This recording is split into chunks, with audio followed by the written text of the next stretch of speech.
नमस्कार, एनालाइजर में आपका स्वागत है। सूचना के अधिकार अधिनियम 2005 को एक बहुत छोटी सी कहानी के माध्यम से, या कहते हैं कि इसकी धाराओं को याद करना थोड़ा मुश्किल हो जाता है।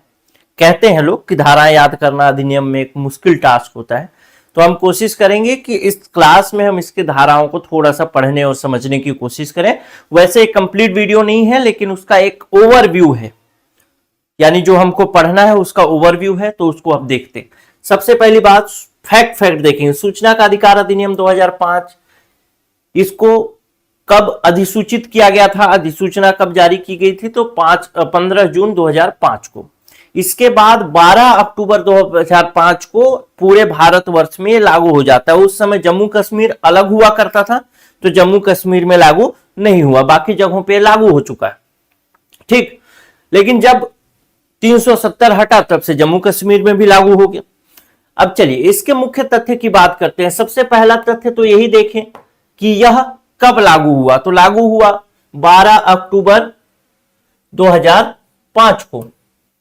ठीक, इसके बाद इस अधिनियम के अंतर्गत टूल धार अध्याय कितने हैं, तो 6 अध्याय हैं, 31 धाराएं हैं और 2 अनुसूचियां हैं। यानी 6 अध्याय के अंतर्गत ये 21 जो 31 धाराएं हैं वो 6 अध्यायों के अंतर्गत होगी। हो सकता है अध्याय 1 में 2 धारा हो, 1 और 2, उसी प्रकार से अध्याय 2 में कोई 5 धारा हो जाए, 3 से लेकर के 5 तक, इस प्रकार से बटा हुआ होगा। चलिए अब धाराओं को देखते हैं थोड़ा सा।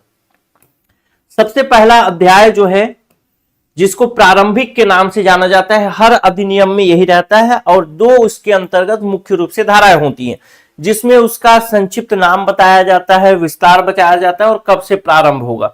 तो इसका संक्षिप्त नाम सूचना का अधिकार अधिनियम 2005, विस्तार तो संपूर्ण भारत में, जम्मू कश्मीर को छोड़ के उस समय की बात करें तो, अब तो संपूर्ण भारत। प्रारंभ कब से हुआ, तो वही 12 अक्टूबर 2005 से।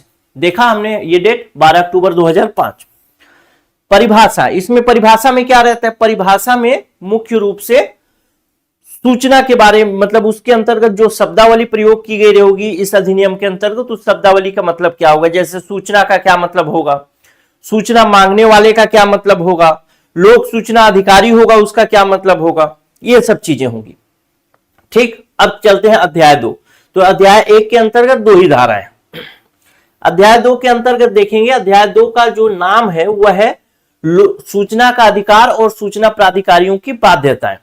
अब इसमें आप देखिए, सबसे पहले तो बताया गया, सबसे पहली बार बताया गया कब, धारा 3 में क्या बताया जाता है कि भारत के प्रत्येक नागरिक को अगर वह नियम अनुसार सूचना मांगता है तो उसको सूचना दिया जाएगा। कहां से, सरकार के माध्यम से। जब आप सरकार के पास सूचना मांगने जाएंगे तो सबसे पहली बात सरकार के पास सूचना रहे। ठीक, जब सरकार के पास सूचना रहेगा तभी तो सूचना देगा सरकार। अच्छा, मान लेता हूं एक मंत्रालय है। अब मंत्रालय के अंतर्गत विभिन्न प्रकार के कार्यालय हैं, विभिन्न प्रकार के विभाग हैं, जो विभाग काम करते हैं। मान लेता हूं एक स्वास्थ्य विभाग है।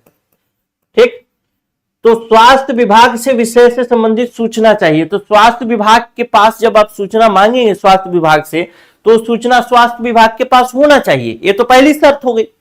लेकिन दूसरी शर्त हो गई कि व्यवस्थित फॉर्मेट में होना चाहिए। पता चला आप सूचना मांग रहे हैं, किसी एक तिथि का वो कागज कहीं कोने में पड़ा है, अब उसको खोजने में ही उसको 50 दिन लग गया कि भैया वो सूचना कहां है।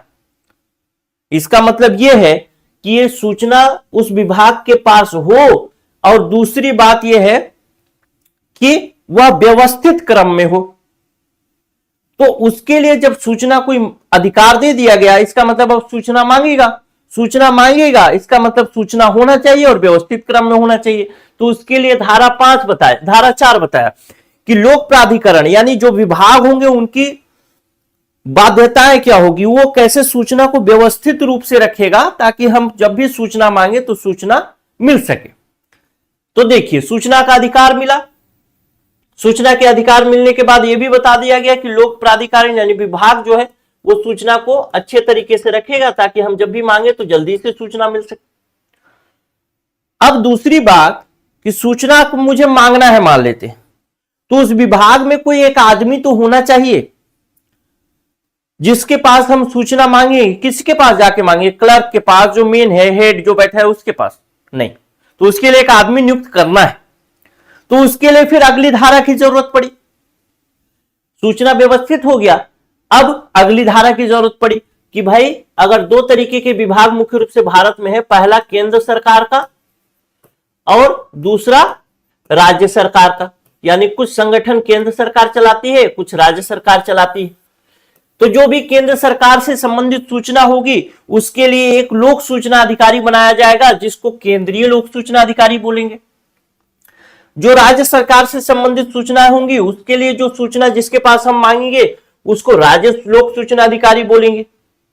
अब यहां तक मामला फिट हो गया। क्या हो गया कि भाई सूचना का अधिकार मिल गया। सूचना के अधिकार के अंतर्गत धारा 3 में मिला, फिर धारा 4 में क्या मिला? लोक प्राधिकारी जो विभाग है उसको बोल दिया गया कि तुम सूचना को व्यवस्थित रखो। उसने व्यवस्थित भी रख लिया। अब तीसरा स्टेप यानी धारा 5 आया। धारा 5 में हमने एक लोक सूचना अधिकारी भी नियुक्त कर दिया हर विभाग में। जिस लोक सूचना अधिकारी से कोई सूचना मांग सकता है, तो हर विभाग अपने जो कार्यालय होंगे उसमें लोक सूचना अधिकारी बनाएगा। अगर केंद्र सरकार का कार्यालय है तो केंद्रीय लोक सूचना अधिकारी होगा, राज्य सरकार का कार्यालय है तो राज्य लोक सूचना अधिकारी होगा, जहां से हम सूचना मांग सकते हैं। अब उधर से यानी सरकार की तरफ से सूचना तैयार है, सूचना व्यवस्थित है, इसके अलावा अधिकारी भी नियुक्त हो गया है। अब अधिकारी नियुक्त हो गया है तो अब क्या होगा? अगला स्टेप उस अधिकारी से सूचना मांगा जाएगा। तो उसी के लिए दे दिया गया धारा 6, सूचना अभिप्राप्त करने का अनुरोध। कौन सूचना अभिप्राप्त करेगा? सूचना मांगेगा सामान्य जनता, सामान्य नागरिक। जब हमने उससे सूचना मांगा तो सूचना मांगने के बाद उसके पास हम क्या करेंगे? आवेदन करेंगे। कुल मिला के सूचना मांगने का वो पूरा डिटेल में पढ़ाऊंगा, उसकी कोई दिक्कत नहीं। जब हमने उससे आवेदन किया, आवेदन उसके पास पहुंच गया, हमने अनुरोध कर दिया, किसके पास करेंगे? लोक सूचना अधिकारी के पास। लोक सूचना अधिकारी के पास क्यों करेंगे? क्योंकि धारा 5 में हमने उसी को सरकार ने नामित किया है कि उसी से आपको सूचना लेना है। पूरा एकदम सिस्टमेटिक है, कुछ याद करने की जरूरत नहीं। ठीक, जब इसके पास हमने आवेदन कर दिया तो अब इस आवेदन पर वो विचार करेगा, यानी उसका निपटान करेगा। तो किस प्रकार से निपटान करेगा, कितने दिन में सूचना देगा? जैसे मान लेते हैं एक तो होता है 30 दिन का सूचना हम लोक सूचना अधिकारी को दें, सहायक लोक सूचना अधिकारी को दें तो 35 दिन में सूचना देगा, या फिर अगर हम किसी के जीवन या स्वतंत्रता का प्रश्न है तो फिर वो 48 घंटे में ही सूचना देगा। ठीक, अब इतना बात हो गया। अब यहां तक तो बात समझ में आ गई कि सूचना मिल गया।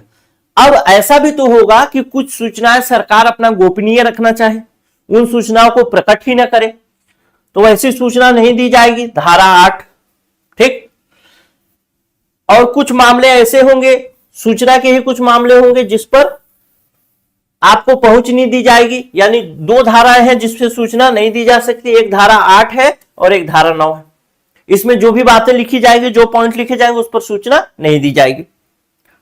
ठीक, अब धारा 10 कहता है, धारा 10 क्या कहता है कि भाई एक तो सूचना अभी प्राप्त करने के लिए धारा 6 से आपने आवेदन किया, धारा 8 कहता है कि नहीं सूचना नहीं दी जाएगी, धारा 9 कहता है सूचना नहीं दी जाएगी। तो ऐसा कोई आवेदन जिसमें सूचना देने योग्य हो और दूसरा सूचना देने योग्य ना हो, ठीक। अब कोई सूचना देने योग्य है, कोई सूचना देने योग्य नहीं है। तो अगर आपने कोई आवेदन किया उसमें दोनों तरीके की सूचना आप मांगते हैं, धारा 6 के अंतर्गत आवेदन किया और 2 तरीके की सूचना मांगे। 2 तरीके की सूचना, एक सूचना जो देने योग्य है और एक सूचना जो धारा 8 या 9 के अंतर्गत नहीं दिया जा सकता। तो इन सूचनाओं को अलग अलग करना यानी पृथक्करण करना, यानी जो देने योग्य सूचना है उसको दे दिया जाएगा और जो नहीं देने योग्य सूचना है उसको नहीं दिया जाएगा। इसके लिए धारा 10 बन गया। क्लियर है? चलिए, जब धारा 10 बन गया तो फिर धारा 11 भी आ जाते हैं।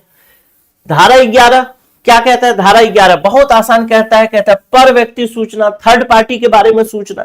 थर्ड पार्टी के बारे में सूचना मतलब मान लेता हूं ये है लोक सूचना अधिकारी और ये हूं मैं और एक कोई भी XYZ नाम का व्यक्ति है, मैं सूचना मांगता हूं। तो मैं कौन हूं? मैं फर्स्ट पार्टी हूं। ये कौन है? सेकेंड पार्टी है और जिसके बारे में सूचना मांगी गई वो थर्ड पार्टी है। तो यानी मैं अगर इस विभाग, जिस विभाग का ये लोक सूचना अधिकारी होगा, उस विभाग से संबंधित सूचना न मांग करके किसी और व्यक्ति से संबंधित सूचना मांगूंगा तो इसको कहूंगा क्या, पर व्यक्ति सूचना, यानी दूसरे व्यक्ति के विषय में सूचना मांगी गई है। तो जब पर व्यक्ति सूचना मांगी जाएगी तो उसका निपटान कैसे होगा, धारा 11 के अंतर्गत। बहुत आसान है, बहुत आसानी से चीजें हमको याद हो गई। फिर से ध्यान रखते हैं, धारा 3 क्या कहता है, धारा 3 कहता है कि सूचना का अधिकार होगा सामान्य लोग को। धारा 4 क्या कहता है कि अगर सूचना चाहिए तो सूचना को व्यवस्थित करिए, तो लोक प्राधिकारियों की बाध्यताएं हो जाएंगी, उसमें सूचनाओं को व्यवस्थित किया जाएगा लोक प्राधिकारी के द्वारा। धारा 4 हो गया। धारा 5 क्या कहता है, धारा 5 कहता है कि अगर सूचना व्यवस्थित हो गई, सूचना का अधिकार भी मिल गया, लोक प्राधिकारी उसको व्यवस्थित भी कर दिया, एक अच्छे क्रम में भी रख लिया कि सूचना मांगो तो तुरंत मिल जाएगा, लेकिन सूचना किससे मांगे, तो उसके लिए हर विभाग में एक लोक सूचना अधिकारी बनाओ, या तो केंद्रीय लोक सूचना अधिकारी या तो राज्य लोक सूचना अधिकारी। धारा 6 हो गया। धारा 6 के बाद धारा 5 हो गया। धारा 5 के बाद धारा 6, धारा 6 क्या होगा कि उस लोक सूचना अधिकारी से सूचना का मांग करिए, यानी सूचना अभिप्राप्त करने का अनुरोध। जब आपने उससे सूचना का मांग किया तो आपके आवेदन को, आपने जो सूचना मांगा उस आवेदन को कैसे निपटाएगा, धारा 7 के अंतर्गत। धारा 8 क्या कहता है, कुछ मामले में सूचना नहीं दी जाएगी। धारा 9 क्या कहता है, कुछ मामले, कुछ विषय ऐसे होंगे जिसमें सूचना नहीं दी जाएगी। धारा 10 क्या कहता है कि अगर दोनों तरीके की बातें आ गई, जिसमें एक में सूचना देना है एक में नहीं देना है, तो उसमें से जो सूचना देने लायक है उसको दे दिया जाएगा और जो नहीं देने लायक है उसको बताया जाएगा कि इस विषय में सूचना नहीं मिलेगी। धारा 11 क्या कहता है, कहता है कि अगर आप तीसरे व्यक्ति के बारे में सूचना मांगेंगे तो फिर आपको सूचना दी जाएगी कि नहीं दी जाएगी, इसके विषय में प्रावधान करता है धारा 11। बहुत आसान है, याद हो गया। फिर से ध्यान रखिए, फिर से शुरू करिए। धारा 3 सूचना का अधिकार। धारा 4 लोक प्राधिकारी व्यवस्थित करेगा कागज पत्तर सब अपना। धारा 4 हुआ ना लोक प्राधिकारी। धारा 5 एक जब व्यवस्थित हो गया तो एक लोक सूचना अधिकारी बनाया जाएगा। लोक सूचना अधिकारी से जब लोक सूचना अधिकारी धारा 5 के अंतर्गत बन गया तो फिर आप उससे धारा 6 के अंतर्गत सूचना मांगिए। धारा 6 के अंतर्गत सूचना मांगा तो धारा 7 के अंतर्गत वो कार्यवाही करेगा, अनुरोध का निपटान करेगा। धारा 7 के अंतर्गत आपने उस कार्यवाही के निपटान करेगा तो धारा 8 आ गया। धारा 8 यानी कुछ विषय में सूचना नहीं दी जाएगी। धारा 9 यानी कुछ विषय में सूचना नहीं दी जाएगी। धारा 10 कुछ विषय में, कुछ मामलों में पहुंच से बाध्यता होगी। धारा 10 क्या कहता है, पृथक्करण। दो तरीके की सूचना मांगे तो एक सूचना दी जाएगी, एक सूचना नहीं दी जाएगी। जो देने लायक हो दीजिए, नहीं देने लायक हो मत दीजिए। धारा 11 क्या कहता है, पृथक्करण का सिद्धांत कहता है कि आधा सूचना दो, आधा सूचना मत दो। धारा 10 कहता है, पृथक्करण का सिद्धांत कहता है कि आधा सूचना दो, आधा सूचना मत दो। जो देने लायक है वो दो, नहीं देने लायक मत दो। धारा 11 आ जाता है, कहता है कि भाई पर व्यक्ति सूचना मांगा है तो पर व्यक्ति सूचना मांगा है तो उसके लिए अलग नियम अपना थर्ड पार्टी के बारे में सूचना। बहुत आसान है। धारा 3, 4, 5, 6, 7, 8, 9 सब याद हो गया आपको। फिर से बोलिए, ध्यान करिए, मन लगाइए। धारा 3 सूचना का अधिकार। धारा 4 लोक प्राधिकारियों की बाध्यताएं। क्या करेंगे उसमें सब चीजों को व्यवस्थित करेंगे। धारा 4 हो गया। धारा 5 लोक सूचना अधिकारी बनाएंगे। धारा 6 हम सूचना का मांग करेंगे। धारा 7 उस अनुरोध को, जो एप्लीकेशन हम देंगे उसको निपटाएगा। धारा 8 कुछ मामलों में सूचना नहीं दी जाएगी। धारा 9 वैसे ही है, कुछ मामलों में सूचना नहीं दी जाएगी, एक जैसा है, ठीक। धारा 10 जो देने लायक है सूचना दो, जो देने लायक नहीं है उसको मत दो, पृथक्करण। धारा 11 थर्ड पार्टी के बारे में सूचना मांगा तो सूचना नहीं, मतलब जो भी प्रक्रिया अपनाई जाएगी। क्लियर हो गया? चलिए, यहां तक बात आसान हो गई, खत्म हो गया, याद हो गया आपको। सोच के देखिएगा, आपको याद हो जाए। फिर अध्याय 3 देखते हैं। अध्याय 3 कहता है, अध्याय 2 हो गया, अध्याय 3 कहता है केंद्रीय सूचना आयोग। यानी जब भी हमने सूचना मांगा, कहां, यहां पे ध्यान रखिएगा, लोक सूचना अधिकारियों को पदनाम। लोक सूचना अधिकारी मतलब मैंने बताया राज्य लोक सूचना अधिकारी राज्य सरकार के विषय के लिए, केंद्रीय लोक सूचना अधिकारी केंद्र सरकार के विषय के लिए। अगर हम केंद्रीय लोक सूचना अधिकारी से सूचना मांग रहे हैं और सूचना नहीं दे रहा है तो हम कहीं तो जाके उसका शिकायत करेंगे। कहां करेंगे? केंद्रीय सूचना आयोग में। तो केंद्रीय सूचना आयोग के अंतर्गत 3 धारा है। पहला तो केंद्रीय सूचना आयोग को बनाइए, गठन करिए। अब जो उसमें आयोग में आयुक्त बनेंगे, जो उसके अधिकारी बनेंगे, उन आयुक्तों का जो पद अवधि कितने समय तक काम करेंगे, सेवा शर्त दीजिए। फिर धारा 14 सूचना आयुक्त का मुख्य सूचना आयुक्त को हटाने की व्यवस्था करिए, यानी पहले गठन किया, उसमें आदमी नियुक्त किया, फिर हटाया। ये तीन चीजें हैं। 12 में गठन हुआ, 13 में उसमें जो भी व्यक्ति नियुक्त हो रहे हैं, आयुक्त नियुक्त हो रहे हैं, उनको क्या सेवा शर्तें मिलेगी वो बताया, और धारा 14 में उसको हटा सकते हैं। उसी प्रकार से राज्य सरकार के राज्य सूचना आयुक्त के पास आवेदन किया, आवेदन पर वो कोई विचार नहीं किया, यानी हम असंतुष्ट हैं, हमको आवेदन करना है, राज्य सरकार का विषय है, तो हम राज्य सूचना आयोग के पास जाएंगे। राज्य सूचना आयोग में भी धारा 15 से शुरू होगा, तो सबसे पहले धारा 15 क्या होगा, गठन होगा। धारा 16 क्या होगा, उसको क्या सेवा शर्तें मिलेगी, कितने समय तक काम करेगा वहां जो आयुक्त बनेगा वो। धारा 15 हो गया, धारा 16 हो गया, धारा 17 क्या होगा, उसको किस प्रकार से हटाया जाएगा। बस इतना आसान है, 3 पॉइंट है, बस याद करना, ध्यान ही रखना है। पहला आयोग का गठन करना, दूसरा उसमें आदमी जो काम करेंगे उनको क्या क्या फैसिलिटी मिलेगी वो बताना, तीसरा उसमें जो आदमी काम कर रहे हैं उनको कैसे पद से हटाया जाएगा। यही राज्य सूचना आयोग में है, यही केंद्रीय सूचना आयोग में। राज्य सूचना आयोग में 12 से 14, केंद्रीय सूचना आयोग में 15 से 17, बस।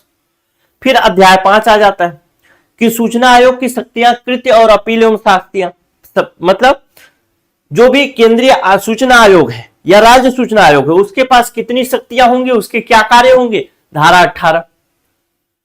आप अगर ऊपर से असंतुष्ट हैं, अब ऊपर से मतलब केंद्रीय लोक सूचना अधिकारी या राज्य लोक सूचना अधिकारी, जहां आपने आवेदन किया था, आपको आवेदन का सही जवाब नहीं मिला, असंतुष्ट हैं, तो धारा 19 के अंतर्गत आप अपील करिए। अपील कर दिए और ऊपर वाला जो कोई अधिकारी केंद्रीय मतलब वो लोक सूचना अधिकारी कोई गलती किया है तो उसको सजा मिलेगी शास्ति के अंतर्गत। बहुत आसान है।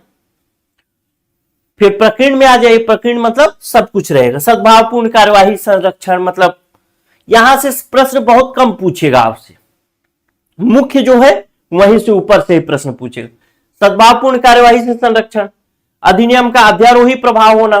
सद्भावपूर्ण कार्यवाही संरक्षण कहने का मतलब क्या है कि जो भी काम करेंगे इसके अंतर्गत वो लोग सद्भावपूर्ण कार्यवाही के अंतर्गत माने जाएंगे, उनको सिविल सेवक माना जाएगा। अध्यारोही होना मतलब पुराना जो कभी कोई वो सीक्रेट रखने के लिए, कागजात को सीक्रेट रखने के लिए कोई नियम बनाया गया होगा, वो नियम इसके अंतर्गत खत्म हो जाएगा। न्यायालय इसमें हस्तक्षेप नहीं कर सकती। अधिनियम कुछ संगठनों पर लागू नहीं होगा। मॉनिटर करना, रिपोर्ट करना कौन करेगा, आयोग करेगा। समुचित सरकार कार्यक्रम तैयार करेगी इसकी जागरूकता के लिए। फिर नियम बनाने की समुचित सरकार की शक्ति, लेकिन सरकार कितना नियम बनाती रहेगी बार बार, तो उसके अंतर्गत धारा 28 में बताया गया कि नियम बनाने की सक्षम प्राधिकारी की शक्ति, यानी सरकार चाहे तो किसी अधिकारी को दे दे कि तुम इस विषय में नियम बनाओ, फिर वही नियम बनाएगा। फिर नियमों का रखा जाना संसद की पटल पर, राज्य विधानमंडल है तो राज्य विधानमंडल की पटल पर। कठिनाइयों को दूर करने की शक्ति, यानी अगर मान लेते हैं ये अधिनियम बन गया और केंद्र सरकार इसको लागू करी, लेकिन कुछ कुछ बीच बीच में समस्या आ जा रहा है, उस समस्या को कौन दूर करेगा, केंद्र सरकार दूर करेगी, लेकिन 2 साल के अंदर उसको दूर कर लेना। निरसन मतलब पहले एक 2002 में इसी प्रकार का अधिनियम आया था, वो अधिनियम खत्म हो गया इसके साथ, अब ये नया अधिनियम चालू होगा। कितना आसान है, देखिए कितना आसान है, याद हो गया आपको। ठीक, चलिए यहां से फिर से शुरू करते हैं। धारा 1 संक्षिप्त नाम, विस्तार, प्रारंभ। धारा 2 परिभाषा। धारा 3 सूचना की मांग कैसे, मतलब सूचना का अधिकार। धारा 4 लोक प्राधिकारियों की बाध्यताएं, यानी किस प्रकार से वो कागजों को ठीक ठाक तरीके से रखेगा। धारा 5 लोक सूचना अधिकारी की नियुक्ति करना। धारा 6 और सूचना का अनुरोध करना। धारा 7 जो अनुरोध किया उसका निपटान करना। धारा 8 कुछ मामले में सूचना नहीं दी जाएगी। धारा 9 इसमें भी कुछ मामले में सूचना नहीं दी जाएगी। धारा 10 पृथक्करण, कुछ मामले में सूचना देना है, कुछ मामले में नहीं देना है। धारा 11 पर व्यक्ति सूचना, थर्ड पार्टी के बारे में सूचना मांगी गई। धारा 12 केंद्रीय जो सूचना आयोग होगा उसका गठन करना।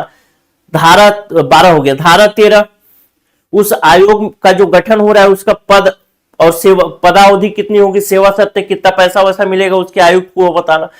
धारा 12 13 13 हो गया। धारा 14 उसके आयुक्त को कैसे हटाया जाएगा। ठीक, फिर राज्य सूचना आयोग, अध्याय 4 इसमें राज्य सूचना आयोग का गठन। धारा 16 15। धारा 16 राज्य सूचना आयोग के जो भी आयुक्त होंगे उनकी पदावधि एवं सत्य। धारा 17 उनको हटाया कैसे जाएगा, राज्य सूचना आयोग के आयुक्त को। फिर अध्याय 5 आ जाता है। अध्याय 5 में 3 धारा है। पहला कि जो आयोग है उनकी शक्तियां क्या होंगी, उनके कार्य क्या होंगे, धारा ये 18 हो गया। धारा 19 क्या है, अपील की शक्तियां। धारा 20 क्या है, जो गलती किया है उसको सजा मिलेगी, शास्ति। ठीक, फिर आ जाता है प्रकीर्ण। धारा 21 सद्भावपूर्ण कार्यवाही से संरक्षण। धारा 22 अधिनियम का अध्यारोही प्रभाव होना यानी पुराने किसी अधिनियम पर लागू होना। धारा 23 न्यायालय इस पर हस्तक्षेप नहीं कर सकती। धारा 24 क्या, धारा 24 अधिनियम का कतिपय संगठनों पर लागू न होना। धारा 25 रिपोर्ट और मॉनिटरिंग करना। धारा 26 समुचित सरकार की नियम बनाने, समुचित सरकार कार्यक्रम बनाएगी। धारा 27 समुचित सरकार के नियम बनाने की शक्ति। धारा 28 सक्षम प्राधिकारी के नियम बनाने की शक्ति।